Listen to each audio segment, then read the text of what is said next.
রান্না করতে আসতে এগুলো মনে পড়ে। আস্তে পড়ে না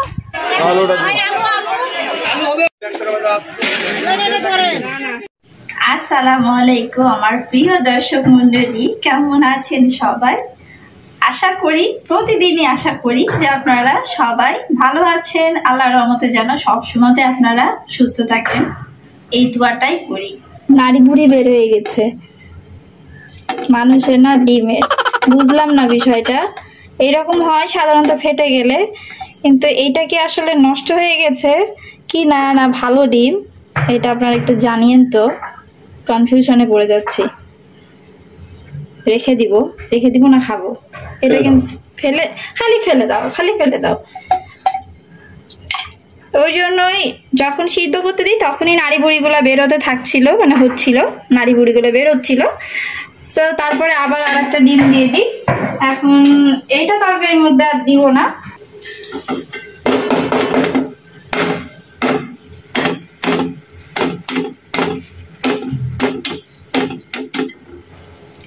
একটা ডিম সৎ বের হয়েছে, এখন এই অসৎ না ভালো এটা দেখি। এর মধ্যে একটু পেঁয়াজ আছে,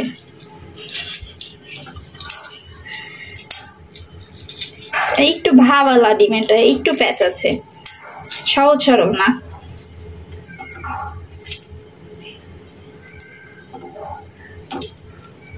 ভালো, এও ভালো, কিন্তু একটু প্যাচ আছে। দেখো কুটি আছে, দেখো। আরে এটা আমি ধুবো তো, কুটি আছে দেখো, আমার কি চোখ নাই নাকি? আর এটা কি নষ্ট বলে? শিওর ডিমটা খেয়ে দেখো একটু। তুমি দেখো, তুমি খাও একটু। না তেলে রান্না করে নিব। রান্নাটা খুব কম লাইক করে, কিন্তু আজকে আর অপছন্দের রান্নাটাই করছি, বরের অপছন্দের রান্না। অপছন্দের রান্না বলতে খায়, কিন্তু খুব একটা বেশি পছন্দ করে না। আমার শাশুড়ি মা আমাকে সেই দিনই বললো যে ওকে ভুলেও খালি তরকারি দিবা না, সবজি টবজি অবশ্যই যেন সাথে থাকে। তো 2 দিন আগে তো আমি তোমাকে লাউ দিয়ে ডিম করে খাইয়েছি।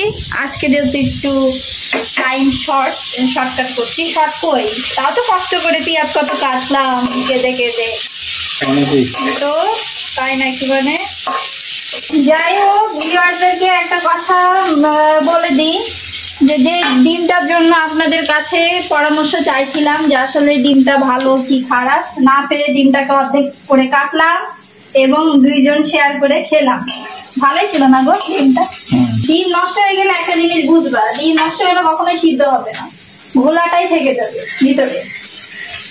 মনে হচ্ছিল যে নষ্ট হয়ে গেছে, আসলে ডিমটা ফেটে গেছিল, এই জন্য এই কাজ। ডিমের রান্নার জন্য আমি খুব কম আদা রসুন দিব।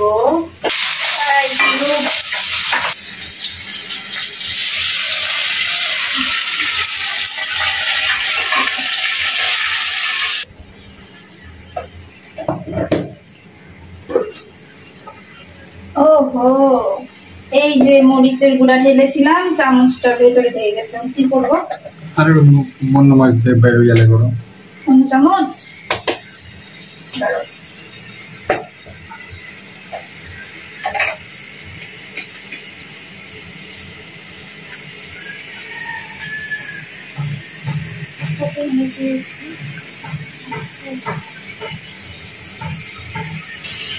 জিরা বাটতে হবে।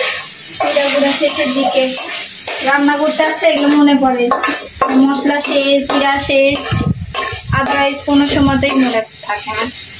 সেটাই তো করতে বসলে মনে হবে যে আহা, আমার তো এই বইটা শেষ করা হয়নি, অথচ এখন কোনো চিন্তাই নাই আমার মাথাতে।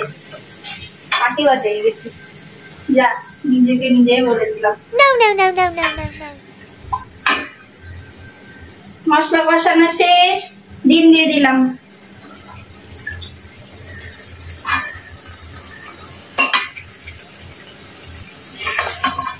পানি দিবা না? 1 বালতি? 1 বালতি দিব, 1 বালতি, 1 গামলা, 1 মগ পানি দেয় না?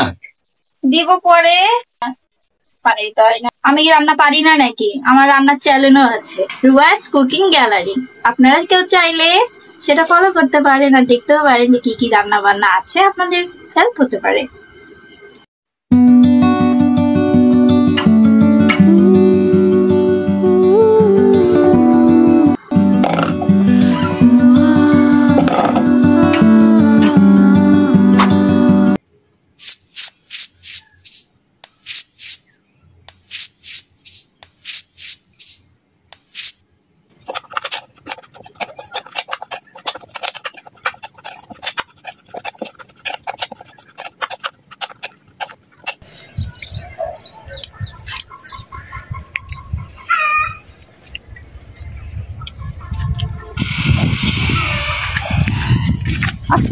পড়ে না কি খাও? আমার চারটে। আমি 4টা আমরা কেটেছি, 2টা বেঁচে আছে। দুটো বাচ্চা খেয়েছি। বাচ্চা খেয়েছো? কি খেয়েছো? গেছি। আহা আমরা পারে মজেদার, বাহ আমরা পারে মজেদার। আমরা খাচ্ছি, ভীষণ ঝাল দিয়ে ফেলেছি।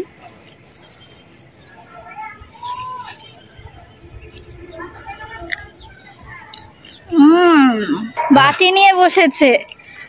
ঝাল যদি এত লাগছে, এত খাচ্ছ কেন? বাদ দিয়ে দিতে পারো তো। কি ঝাল? আজাল উজাল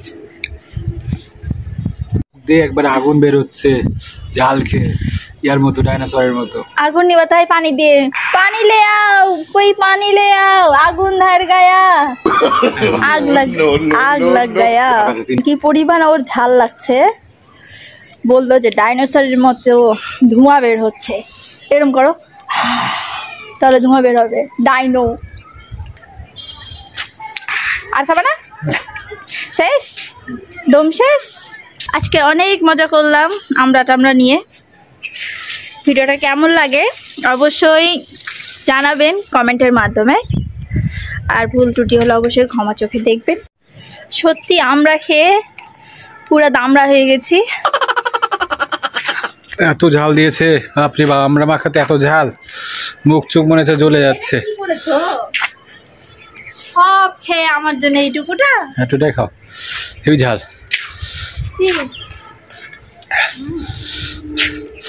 উফ, এত ঝাল দিলে কি আর খাওয়া যায়? ভিউয়ার্স, আজকে এই পর্যন্তই। ভিডিওটা কেমন লেগেছে অবশ্যই লাইক কমেন্ট দিয়ে জানাবেন। আর নিউ অডিয়েন্স হলে আমাদের চ্যানেলটা সাবস্ক্রাইব করে আমাদের পাশে থাকবেন। আর যারা আগে থেকে সাবস্ক্রাইব করে আছেন তাদেরকে অসংখ্য ধন্যবাদ। আল্লাহ হাফেজ।